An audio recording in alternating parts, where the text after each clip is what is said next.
Would you like to see an X-ray of your soul, an X-ray of your emotional infrastructure? Well, just like the body, today with scans, with X-rays, with different types of technologies, we can see the inner workings of what makes us tick. We have a blueprint that will give you a picture of the spectrum of your emotions, an understanding how they work and what you can do to improve them. Check out the description below, the special Omer book, 49 steps, personal refinement, character development, understanding and cultivating the very nature of your emotional being. I remember it's probably now 35 years ago, my son came home from school one day. He was very excited. You know, as a father, your son's excited, you get excited. And I said, why are you so excited? He says, I heard something really nice today. And I asked him, what is it that you heard? He said, I heard you were born an original, don't become a copy. That's where I first heard it. And I was impressed, and I never forgot it till this very day. A little while ago, a few years ago, I decided to ask my son, do you remember that day you came home from school? My son is almost 40 years old now. He didn't remember.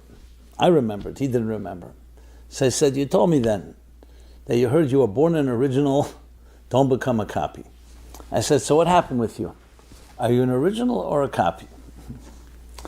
Now, no pun intended, he happens to be a copywriter.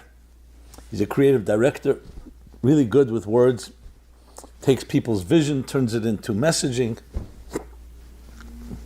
So he said, I'm an original copy, whatever that means.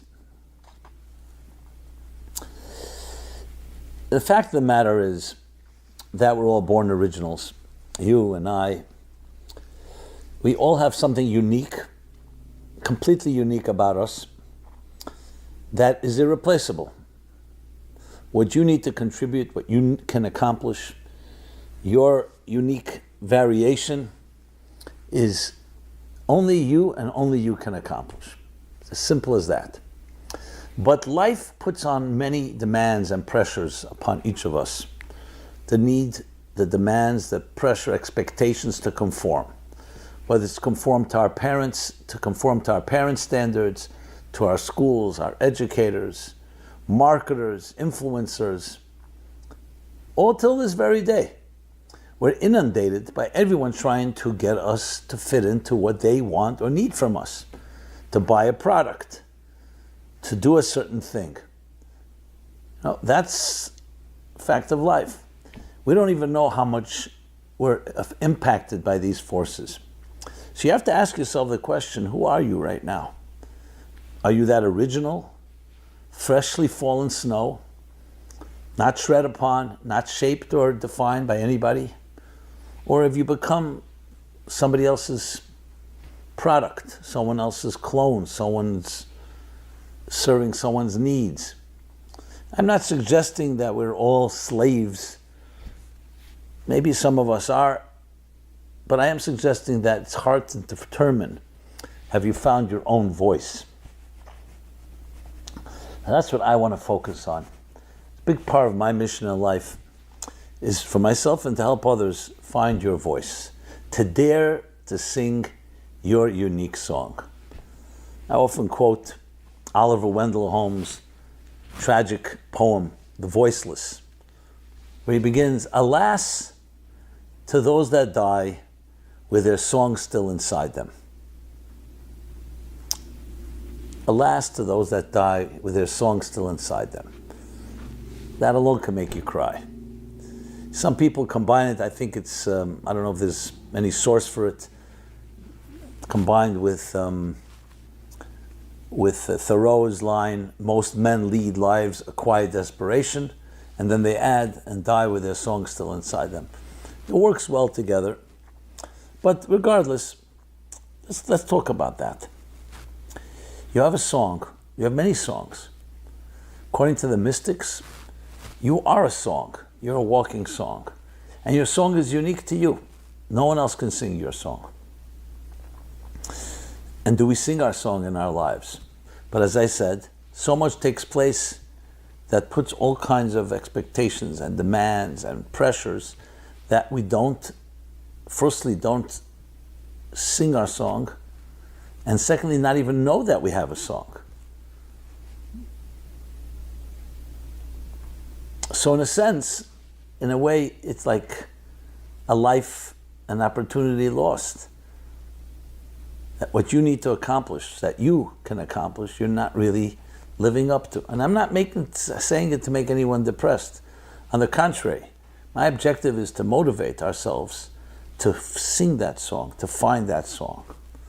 So let's discuss how you do that. How can a person find that original part of themselves when we've been so much shaped by others? Remember, programming is such that it programs you to not even know that you are programmed, to the point that we can convince ourselves everything is, we're free and we do whatever we like. Don't confuse freedom with movement, freedom to move about. You don't have to be in a prison, in shackles, physical shackles, to be enslaved. You can be enslaved psychologically, emotionally, to anything that is causing you to inhibit you, fears, insecurities that don't allow you to speak your voice. These are invisible forces. They're not necessarily overt prisons and ball and chain. They internally, in some way, impede your ability to be yourself. I mean, do you think that so many of us would be going to therapy or self-medicating or getting trapped into any different types of desperate attempts to relieve some of the existential pain and loneliness of life if we really were comfortable in our own skin? So I know it's a big mouthful and a big load to carry, but let's talk about this bluntly, because it is about your life and your destiny. It's about you. So there's a very interesting statement in the Bible. It talks about Abraham, great Abraham, how he became the pioneer, the giant he was. You always want to know, where's that crossroad, that juncture, that point where something shifts. So the Bible tells us that Abraham is commanded by God to leave where he's living. But it's interesting, 3 expressions are used. Leave your land, your birthplace, and the home of your parents, and go to the land that I will show you. It doesn't tell us where that land, that he'll be shown. But when it comes to the point of departure, 3 different expressions used which seem redundant. You know where you are. So just tell somebody, leave where you are, and I'll tell you where to go. Go north, south, east, west. What city, what country, what city, what street. But here's reversed. The point of destination is very vague. The land I will show you. The point of departure is very specific. 3 different expressions. Think about it. Because the real secret to movement in life is not always knowing. People talk about know your destination, know your goal, and then work your way back from your goal to where you are now. There's truth to that, but some of the deepest things in life is not necessarily always knowing the destination. It's knowing what's trapping you from getting there. How often are we motivated, stimulated, and we really want to get to a new place in life? And you embark on the journey, and all committed, all excited, and a little time passes, you're back to square one. What happened? Were you delusional? Were you not interested? Were you not really driven? What you don't realize is you could be driven, but you could have a ball and chain that's keeping you trapped. So as much as you want to, it could be your habits, your routines. You think somebody likes biting their nails? Or other addictions and habits? Nobody likes it. But it traps you to the point of certain inertia that's more powerful than the ability to change. So what the verse is telling us, there are 3 forms of subjectivity that you must be aware of. Because half the cure of any problem is awareness. And what are the 3 types of subjectivity that block us? First, self-love. Your natural inherent subjectivity, where you're biased, you're prejudiced about yourself. You minimize things, you have blind spots, self-interest, It's number one. The next is the influence of your parents, their attitudes, their expectations, their demands, subtle, not so subtle. And number three, cultural and social pressure, peer pressure, those around us. We want to feel like we're out of the box a bit, but not too much. We don't want to be scoffed at. We don't want to be mocked. We don't want to be laughed at. We want to fit it. And every culture and every society has its unwritten rules or written rules. And in a way, you'll be blacklisted, directly, indirectly, but in some way, you have to fit in. These are the three forces that Abraham was told, leave. Leave your natural subjectivity. It doesn't mean you can't free yourself of your subjectivity, but you can become aware of it. And you counter it by getting objective advice, by recognizing that you maybe have a blind spot and finding a way to counter it. 2, as good as your parents may be, you need to grow up and need to be your own man, your own woman. And 3, social pressures. So we're not suggesting that every natural subjective interest of yours or parental influence or social pressures are all bad, but you need to be aware of how much it's affecting you. And then when you can free yourself of those things to some extent, then the destination will emerge. The land that I will show you who you really are. So when we ask ourselves the question, who am I if I were to somewhat strip myself from the influences of my early formative years, my education, my parents, social, who am I? It's hard to know because many of the decisions were made for you before you were able to even make a decision. What school to go to, what attitude to have, different prejudices, different stereotypes. So the journey begins by that self-awareness of saying there are things that have shaped me. I need to start finding myself separate from those influences. Can we completely eliminate them? That's not the goal. The goal is awareness. Awareness. There's this guy who was having difficulties finding his soulmate. And he tells me, I tried everything. I think I have a curse on me. I need you to get rid of the curse. You know, as soon as I heard that, I realized that itself is a problem. So I said to him, how do you know you've tried everything? Trust me, I've been doing this a long time. So I said, I still think we need to go through all the usual suspects and try. No, I said, do you think you have any blind spots? Yes, but I know what they are. That was it. He knows what they are. I said, then it's not a blind spot if you know what they are. He was unable to accept that there may be something he hasn't tried. That's already a problem. I'm not saying maybe he did try everything, but you have to at least be ready to be challenged. You're not going to grow. I mean, it's a classic cliche. Insanity is doing the same thing, expecting different results. Or as the way I like to put it, if you think what you thought, and you say what you said, and you do what you did, you know what you're going to have? What you had. It's a mathematical certainty. But that truth, that truism, that is so elusive because we do want to stay in our comfort zone. We usually choose the path of least resistance. If I can stay where I am, even if it's not great, that's usually the path you'll choose unless that's less comfortable than the other options, the alternatives. But to really be an honest person, to find yourself, you have to realize, yes, you may have songs that have not been sung, and it's time to sing them. So the first step is recognizing those subjectivities and then allowing yourself. Now, what else can be done? Fresh air. Let's call it fresh air. Opening up the window, which means opening yourself up to new perspectives. Just like recognizing that there are old perspectives that can be trapping you, and the 3 categories I mentioned, inherent, parental, and social forces that keep us subjective, there's also fresh things. A new friend, a new book, a new idea. Don't be afraid. I often ask people, if you go to a party, who do you gravitate to? People you know, people you don't know. Most say to the people I know. It's more comfortable.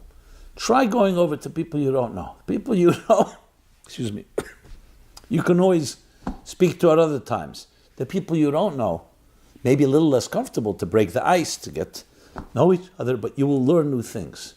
That's key, fresh air, new perspectives, new ideas, a new book, a new way. And challenge yourself.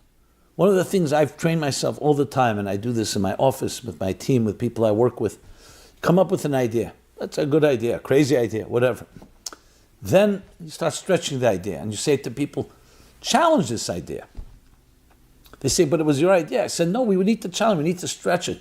We need to think, let's say you did the exact opposite of this idea. Well, why would you say that? Because that's the way we can really get to the crystallization of clarity.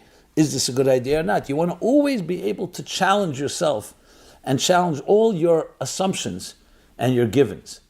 So that's another tool that helps you broaden the horizons, open up your mind to another way of looking at it. And when that happens, new songs will begin to emerge because they're right there inside you waiting to be released.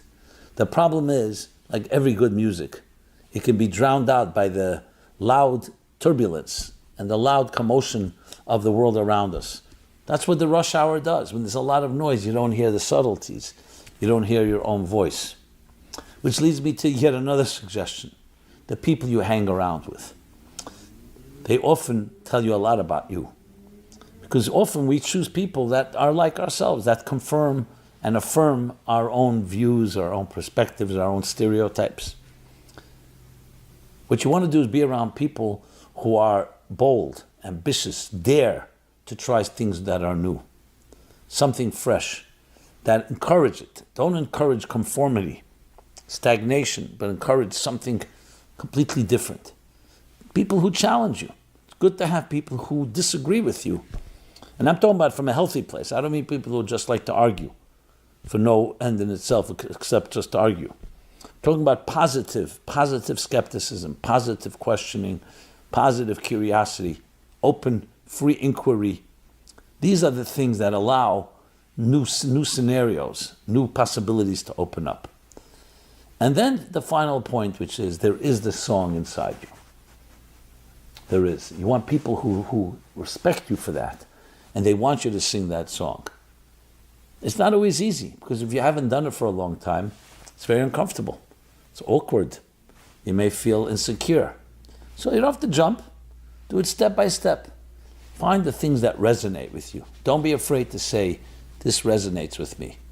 This doesn't mean we should not do anything that doesn't resonate, but be honest and be able to say to yourself, this really rings true. And if it doesn't, ask the right questions. Obviously, we're not always going to be the best arbiter because we're not always so aware. But you have to be able to respect your own instincts, your antennae.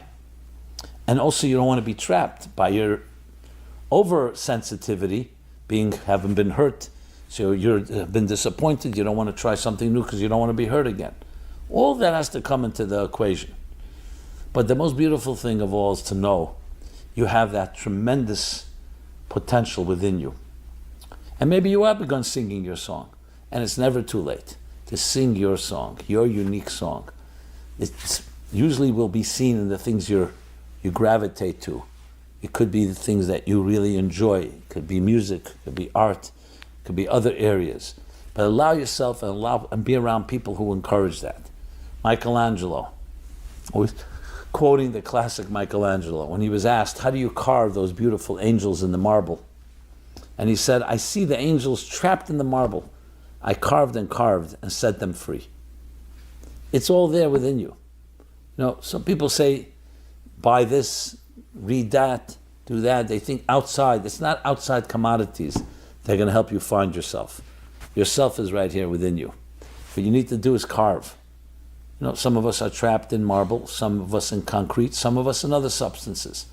The key is to carve, to chisel away, allow your voice to express itself, your calling, your mission.